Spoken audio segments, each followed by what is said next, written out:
Shalom, shalom, bien-aimés dans le Seigneur.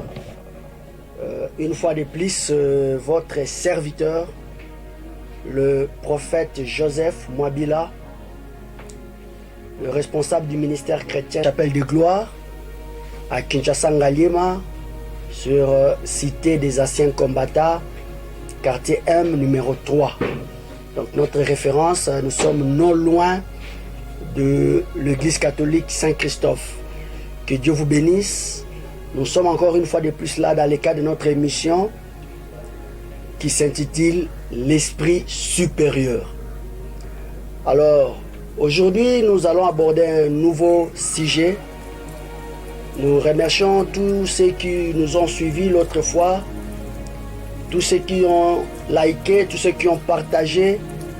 Que Dieu continue à vous bénir et continuez comme ça et vous serez toujours édifiés par la parole de Dieu. Mais aujourd'hui, je vais partager avec vous un message qui s'intitule Le mystère de la croix. Nous allons partager sur ce thème important. Comme je le dis souvent, plus nous avançons, Christ avait déjà prédit de temps difficiles pour l'Église. Christ avait déjà prédit des moments de persécution. Et je sais parfois que tout le monde croyait que ces persécutions seront physiques.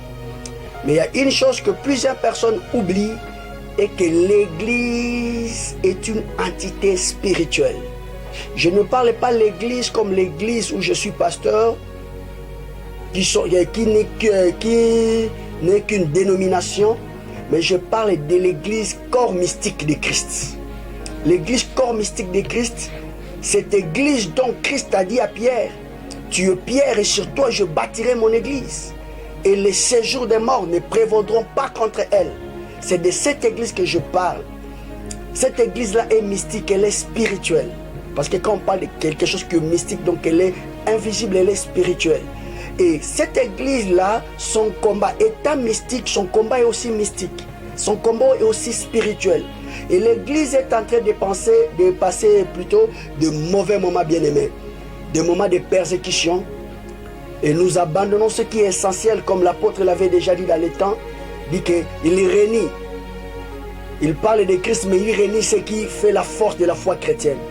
Alors aujourd'hui, nous allons un peu retourner dans cette œuvre de la croix, dans cette doctrine de la croix, ce qui fait de nous, de chrétiens aujourd'hui, ce qui fait notre force. C'est pourquoi sans plus tarder, nous allons lire la parole de Dieu. Je commence d'abord dans les livres des Corinthiens. 1 Corinthiens chapitre 6.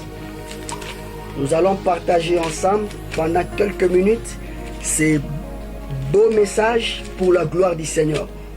1 Corinthiens chapitre 1. Ouais, je disais chapitre 1 Corinthiens chapitre 1. 1 Corinthiens chapitre 1, le verset 18. Je vais commencer au verset 17 pour se fixer les idées. 1 Corinthiens chapitre 1, le verset 17, et je vais descendre verset 18 et peut-être jusqu'à 20. Je lis la parole du Seigneur au nom de Jésus-Christ. De fait, ce n'est pas pour baptiser que Christ m'a envoyé. C'est pour annoncer l'évangile. Et cela sans recourir à la sagesse du langage, afin que la croix de Christ ne soit pas vidée de sa force. Souligner que la croix de Christ ne soit pas vidée de sa force. En effet, le message de la croix est une folie pour ceux qui périssent. Mais pour nous qui sommes sauvés, il est la puissance de Dieu. Du reste, il est écrit, je ferai disparaître la sagesse des sages et j'anéantirai l'intelligence des intelligents. Où est les sages? Où est les spécialistes de la loi? Où est les discoureurs de l'ère actuelle? Dieu n'a-t-il pas convaincu de la folie la sagesse de ce monde? Puisqu'à travers cette sagesse, le monde n'a pas connu Dieu. En voyant sa sagesse, il a plu à Dieu de sauver les croyants à travers la folie. Il a plu à Dieu, il a plu à Dieu de sauver, s'il te plaît, Il a plu à Dieu de sauver les croyants à travers la folie de la prédication. Amen. Merci. Que Dieu vous bénisse. On va lire aussi Galates 6, parce que j'aimerais entrer directement dans les vifs de mon message d'aujourd'hui. Galates 6, le verset 12. Galates 6, le verset 12. Je lis encore la parole de Dieu au nom de Jésus-Christ. Ici, bien aimé, la parole de Dieu dit: tous ceux qui veulent se faire bien voir par les hommes vous obligent à vous faire circoncire, uniquement afin de ne pas être eux-mêmes persécutés pour la croix de Christ. Amen. Bien-aimé, je vais parler de la croix de Christ, je vais parler du mystère de la croix, peut-être dans une autre dimension, dans une autre manière que ce que tu as l'habitude de connaître. Qu'est-ce que la croix? Quand nous parlons de la croix, nous voyons d'abord que la croix c'était une malédiction. Nous commençons par là. La croix c'était une malédiction. Parce qu'il est écrit dans la loi de Moïse: maudit celui qui sera pendu au bois. Maudit celui qui sera pendu au bois. La croix c'était une punition pour des malfaiteurs, pour des criminels. Dans la loi romaine, les Romains, c'était déjà vraiment rigoureux. Ils avaient une loi, si je pouvais dire, l'empereur romain était téméraire. Alors, utiliser la mort de la croix pour punir des criminels. Un homme juste, un homme normal ne pouvait pas mourir par la croix. Mais quand mon Jésus-Christ est venu sur la terre, quand il est venu pour me sauver, moi et toi, Christ a choisi de mourir par la croix, de mourir comme un criminel. Pourquoi? Pas parce qu'il était criminel, mais parce qu'il devait porter nos crimes à nous. Alors, en voyant aujourd'hui les mêmes personnes dont Christ est monté à la croix, dont Christ s'est sacrifié, mourir pour eux à la croix, se retourner eux-mêmes dans cette croix-là. Quelqu'un me dit un jour, il dit même Christ a dit que celui qui veut me suivre se charge de sa croix. Je vais dire à quelqu'un, Christ lui-même a prêché pendant la loi. Si je vais partager dans les temps prophétiques, Christ lui-même a travaillé pendant la loi. La grâce a commencé avec la mort de Christ. Alors Christ a dit de porter sa croix parce que lui n'avait pas encore porté. Les jours où Christ a porté pour nous, les jours où Christ est monté à la croix pour nous, il ne pouvait plus nous dire que nous devons porter la croix. Bien-aimés, il est temps que nous comprenions qu'il y a un Dieu qui est mort pour moi et toi. Il est temps que la place de la croix rentre dans le centre de la vie chrétienne. Nous sommes sauvés par la grâce au moyen de la foi. La grâce, c'est quoi? Quand nous parlons de la grâce, si on ne parle pas de la croix, il n'y a pas de grâce. Ce qui a inauguré la grâce, c'est l'œuvre de la croix, l'œuvre salvatrice de la croix. Donc quand on parle de la croix, on doit parler de la grâce. Parce que la croix a inauguré une autre ère prophétique. La croix a inauguré un autre temps prophétique. La croix a mis fin au règne de Moïse. La loi ne pouvait plus régner. Christ est venu comme le véritable agneau. Parce que même dans les temps de Moïse, les sacrificateurs une fois devaient sacrifier l'agneau. Et comment est-ce qu'on sacrifiait l'agneau? Les sacrificateurs prenaient sa main, ils le mettaient sur l'agneau. Et tout le péché du peuple tombait sur cet agneau-là. Et cet agneau-là était consumé avec le péché du peuple. Christ s'est présenté comme le véritable agneau. Comme le bouc d'Azazel. Ces boucs qu'on délaissait dans le désert. De la même manière, même la croix de Jésus qui devait mourir devait être dans le désert. La Bible dit la montagne de Golgotha était en plein désert. Les gens n'y habitaient pas. Parce qu'il devait changer un temps. Nous amener dans un autre temps prophétique. Alors aujourd'hui, je suis venu parler de cette œuvre-là. La croix de Jésus, c'est la source. C'est notre maternité. C'est là où nous sommes sortis. Tout le monde sait se rappeler. Quand une femme part à la maternité, avant la naissance de l'enfant, c'est l'eau et le sang qui sortent d'abord. C'est comme ça, le jour où il est mort à la croix, il ne pouvait pas mourir si on n'avait pas percé ses côtes. Dans la maternité de Jésus-Christ, il a donné naissance par les côtes, parce qu'il était l'homme. Je vais dire à quelqu'un aujourd'hui, Jésus-Christ c'est cet homme-là, mais un homme qui peut affronter. Parce que l'homme devait affronter dans les côtes, et cet homme-là n'affronte pas n'importe qui. Jésus-Christ c'est cet homme-là qui affronte sa propre femme. Il le donne, on a percé ses côtes. Et là, l'eau et le sang est sorti. Et après l'eau, c'est là où notre salut. C'est comme ça que Ésaïe voyait la révélation avant le temps. Ésaïe va dire que c'est par cette maîtrisure que nous sommes guéris. Dans l'autre version, il dit par son maîtrisure, nous avons trouvé le salut. C'est pour dire qu'il fallait percer les côtes. L'eau et le sang est sorti. Et le salut a commencé. Alors, si tu es sauvé aujourd'hui, c'est pas parce que tu as jeûné pendant 7 jours. Si tu es sauvé aujourd'hui, ce n'est pas parce que tu as prié 2 heures du temps. Je ne suis pas contre la prière, je suis un homme de prière, j'aime la prière. J'aime rester longtemps dans la présence de Dieu. Rester longtemps me procure une force spirituelle, me fait grandir dans la dimension spirituelle. Mais ce n'est pas la prière que je fais qui me sauve. Ce qui m'a sauvé, c'est l'œuvre de la croix. La croix. Cette croix que l'apôtre Paul parle chaque jour, dit l'évangile de la croix. Ce qui arrive dans notre temps n'a pas commencé avec nous. Déjà depuis le temps de Paul, quand vous lisez le livre des Corinthiens que nous venons de lire, vous allez comprendre que déjà dans ces temps-là, il y avait des problèmes, il y avait des réalités spirituelles, il y avait des débats, il y avait des discussions sur la valeur de l'œuvre que Christ a fait à la croix de Golgotha. Paul dit, Paul est en train de dire ce que nous avons lu. Il dit, personne ne peut dire que j'ai baptisé à mon nom. J'ai encore baptisé la famille de Stéphanas. Pour le reste, que je sache, je n'ai baptisé personne d'autre. De fait, ce n'est pas pour baptiser que Christ m'a envoyé. C'est pour annoncer l'évangile. Et cela sans recourir à la sagesse du langage, afin que la croix de Christ ne soit pas vidée de sa force.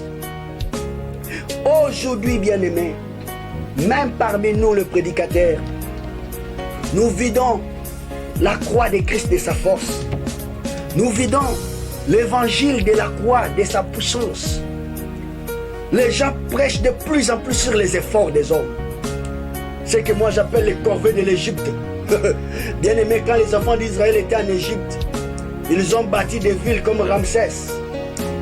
Ils travaillaient durement, mais pour la gloire des Égyptiens. Le jour où ils ont été circoncis, après 3 jours, ils sont entrés à Canaan. À Canaan, ils vont manger que le miel et le lait. À Canaan, il n'y a pas de travaux forcés. Malheureusement, il y a aujourd'hui certaines personnes qui veulent ramener le peuple vers les travaux de l'Égypte. Tu ne peux pas être sauvé par tes efforts. Tu peux donner les offrandes. Tu peux donner tes dîmes. Tu peux donner tout ce que tu veux, je ne sais pas. Tu peux prier, tu peux gêner.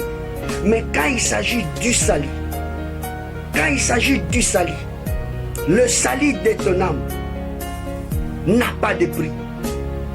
Et le salut, c'est Christ qui nous a rachetés par son sang à la croix de Golgotha.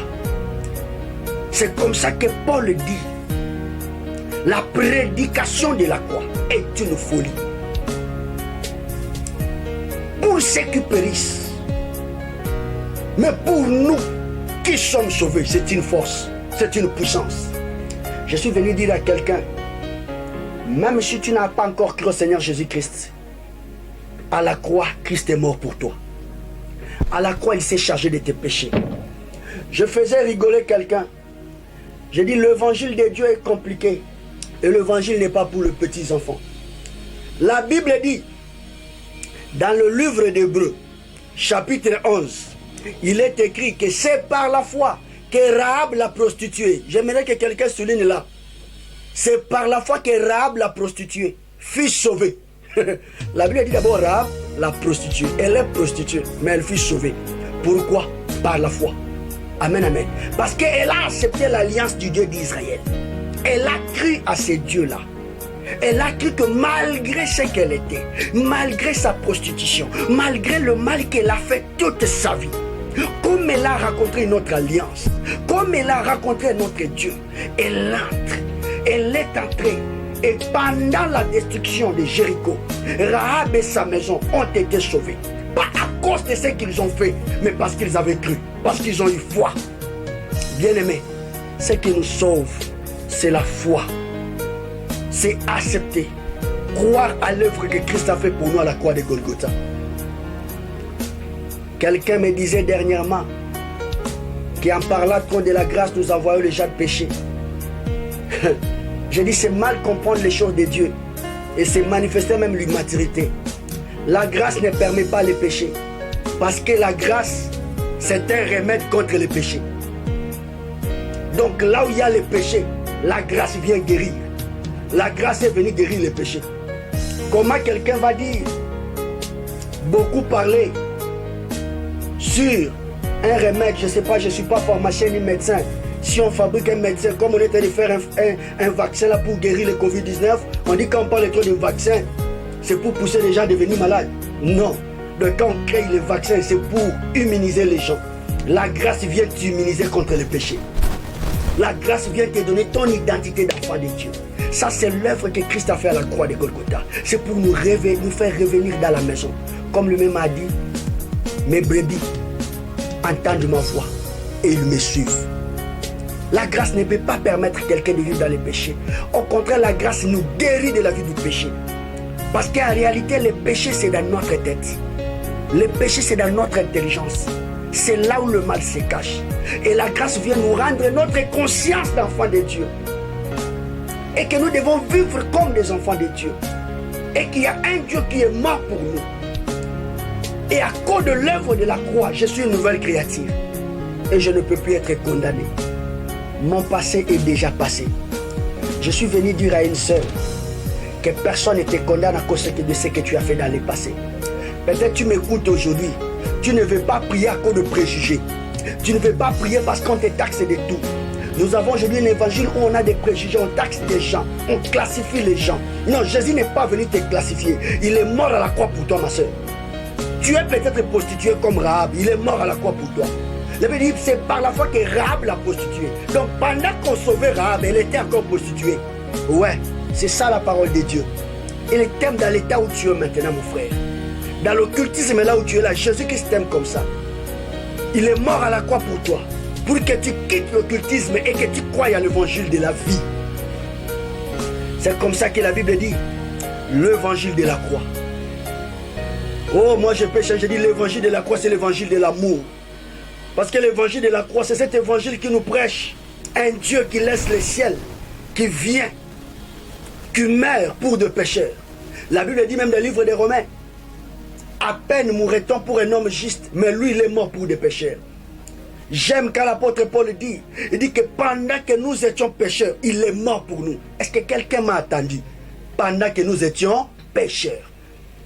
Je n'étais même pas encore sauvé, il est mort pour moi. Combien plus forte raison tu connais aujourd'hui sa parole, il ne te sauvera pas de la colère de ces temps. C'est comme ça que Paul dit, la sagesse de ce monde ne l'a pas sauvé. Il y a des gens qui rentrent dans la sagesse, dans la loi.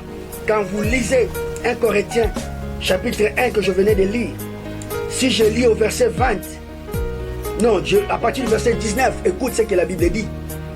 Du reste, il est écrit, je ferai disparaître la sagesse des sages et j'anéantirai l'intelligence des intelligents. Qui sont les sages et qui sont les intelligents? C'était des scribes et des pharisiens.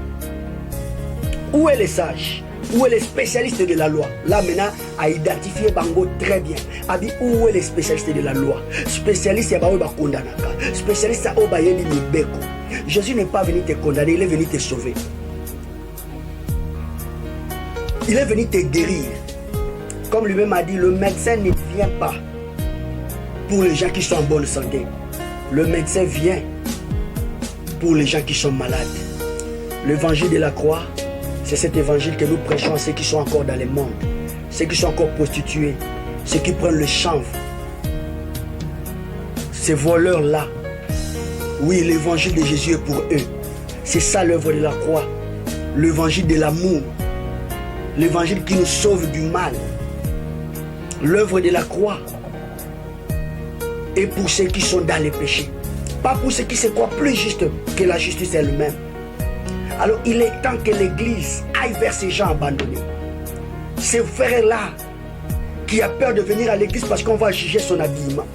Cette sœur-là qui a peur de venir parce qu'on va juger sa manière d'être, sa manière de parler. Comment nous pouvons les sauver si nous ne les aimons pas, bien-aimés? L'évangile de la croix est venu pour sauver les gens du monde, pour sauver les gens de la colère de ces siècles. Retournons à cet évangile, l'évangile de l'amour. L'évangile qui attire les gens vers le Seigneur. Pas l'évangile, il y a ségrégation.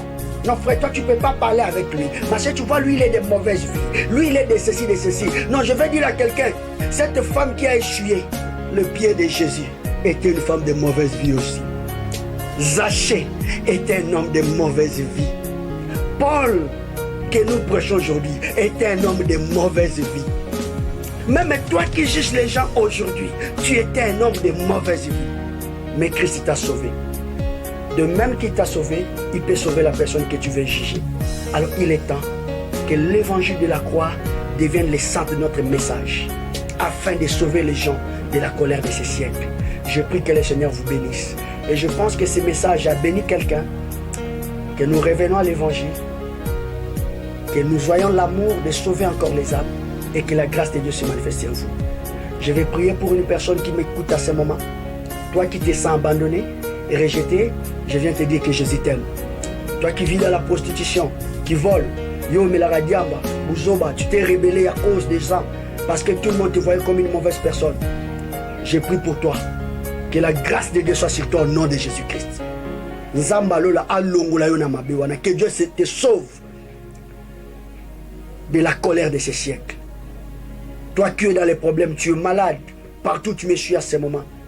Je prie que la main de Dieu te touche maintenant. Au nom puissant de Jésus-Christ. Que la gloire de Dieu soit sur toi et que l'amour de Dieu se manifeste. Je parle au Rahab, des prostituées. Les gens qui les siècles classifiés, qui les boaki, il veut te récupérer. C'est avec toi qu'il va impacter les générations futures. Et Belé Bakamwa, Rahab la prostituée, mais à côté de la généalogie à Jésus.